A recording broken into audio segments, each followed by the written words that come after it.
力量其实是不对等的。那一旦在不知不觉间 I mean, I will say that Genshin lore is very rich.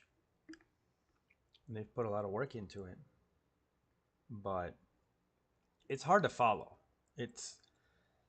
And for me personally, engaging in some ways and not engaging in others. Some things they really land well, and some things they seem to themselves be confused about how it's going to fit in or what they're trying to do with it.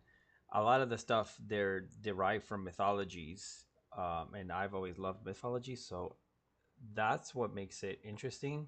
We're going to see with this Nodkrai stuff that they're doing the same thing with that as well, but with an attempt to weave it together into a cohesion now, so that we can see all the things that have happened throughout the versions and start pulling it together. At least that seems to be what they want to do. The question really isn't really so much, I've never really complained about the actual storytelling so much. I mean, there's things we can nitpick, but overall they seem to have some really deep understandings of a lot of concepts in a lot of lore, and utilizing it in a similar way in their game. But how that's going to translate to the actual gameplay and the things that they're doing with the actual gameplay, I don't know if people are having as big a problem with the lore and how it weaves together as much as they are having really with the things that they're doing with the meta since Natlan. That seems to be the bigger issue. How is this going to translate into the gameplay? Will it be interesting? Will it be engaging? Will it piss us off? Simply because it is a gacha game, remains to be seen. 它得是一个先天要素集合圣体。 It almost feels like they should have started the game with Nodkrai, and they just thought of it now. Because if you think about it, you just started the game from a place where all these elements converge, like he's saying, and then step out of that into the separate elements. That would have been really cool, right? Because already in that central place, there would be all these things. But obviously, they've been developing this over years, so they didn't have that at the beginning. So it could be a really good thing. I mean, I'm feeling I want to feel excited about it, because it could be a really good thing if they do it right, or it could just be a mess. A mess where they're just trying to jumble in a bunch of things that don't go together, and new things now that will feel awkward. Or they could feel really cool. They could bring more variety to the game. Again, how it translates into gameplay is a question. Tying in Varka is a good idea. Probably one of the oldest lore elements that have been teased for a while now, but yet we've never really had any development on it. I think that's a good idea, and to have that be a central element in it, and it being something that we all can relate to with Knights of Favonius, could be good. It could be a good thing. 距离感。那他们有一些特 I'm not sure where they're going with these factions, but they could be. It feels kind of guildish, like stuff that you do in other games, like World of Warcraft, maybe. I'm not sure if that's what they're doing, but it feels kind of like that, where they're kind of guilds that you'll be able to experience and join. That would be interesting, honestly. I don't know how people will take it, but I personally find it interesting. And these are all drawn from mythology, like he's saying here: Celtic mythology.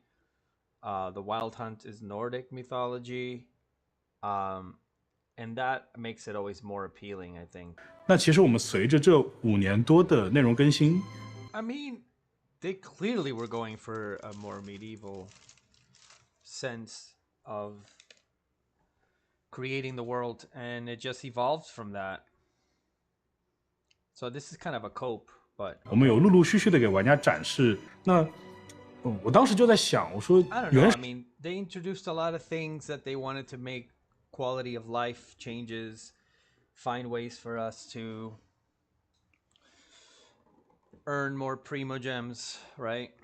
Which translates to what the game is about, really, at the end of the day, pulling these characters. But then with Natlan, it's like they went, I don't know, it's like a betrayal. Like they went behind the backs and forced us into having to pull characters. We don't want to feel forced to have to pull a character. We want to be inspired to pull that character. You know, it felt like in Fontaine, at least, when characters like Farina and Novelette were introduced, they worked with the roster that was already getting built in the game. And then you put us in Natlan, and it's like you're back in Mondstadt. Because you can only work those characters with other Natlan characters. And their synergy with other characters outside of that is very limited. It's very frustrating. And on top of that, because they synergize with each other, you're forced to try to suddenly pull more aggressively to even have units that can function. And then the power creep.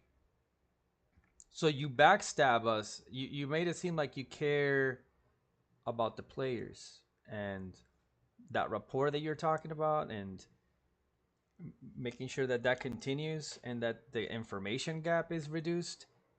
But really, the people behind, and I don't blame the creative team, the people behind, the business people in this company are are really greedy, because they let them offer us opportunities to earn more primos, right? Let's say have some quality of life stuff maybe, and then they really dug in the knife behind their backs with this Natlan self synergy bull crap, meta crap, that power creep crap that has just gone off the rails. And if they don't peel that back, man, I don't know. I mean, I know there's a lot of diehard people out there, but at the same time, it just makes for a shitty game when you do that. When you're that when you're that much of a predator. And that's the really creepy, scary thing about where this is developing. The evolution. That's the true evolution. I don't know. 当然不是，对吧？ I 只要 did like that. I did like running into characters, and the fact that it wasn't as time consuming as a complete story quest where you get locked into it. I did enjoy that. I do think that's a cool idea. I agree with him on this point wholeheartedly. Okay, well, the proof is in the pudding. We'll see, right? But I think it's an interesting approach that needs to be addressed like yesterday. And it needs to stop, like immediately. It needs to go back to something at least better and organic. Because I feel raped, and that's a strong word. I love it. We've invested time and energy, some of us more than others, in a lot of these characters, whether we pull them and build them or not. And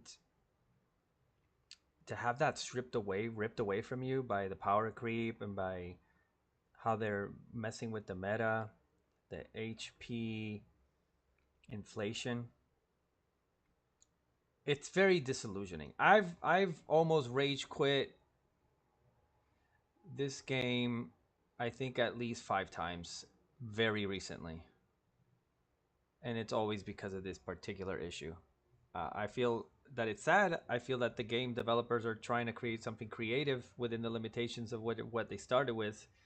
It's difficult to evolve a game that started 5 years ago, and the world has changed in 5 years, and not be able to start fresh. Not sure how you address that, but it's another thing for the game itself and with its end game content to sap away your investment. You know, it's like you invested $1,000 and they want to turn that into $100, and you're like, why would I keep doing that?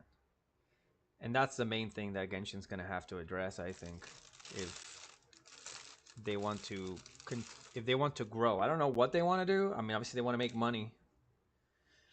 But if they want to grow, I don't know where they're at with that, because it feels like the people that are locked in are locked in. They may quit. They may rage quit, like I have wanted to do several times, or not. But as far as expanding, I wouldn't want to start this game now. I wouldn't want to start it now. I would. It's too much. And you got to keep up, and you got to keep up with it. It's ridiculous. The amount of investment that you have to do to keep up with it is obsessive. So we'll see. But I am excited about the factions and Nodkrai. I feel that there could be potential there.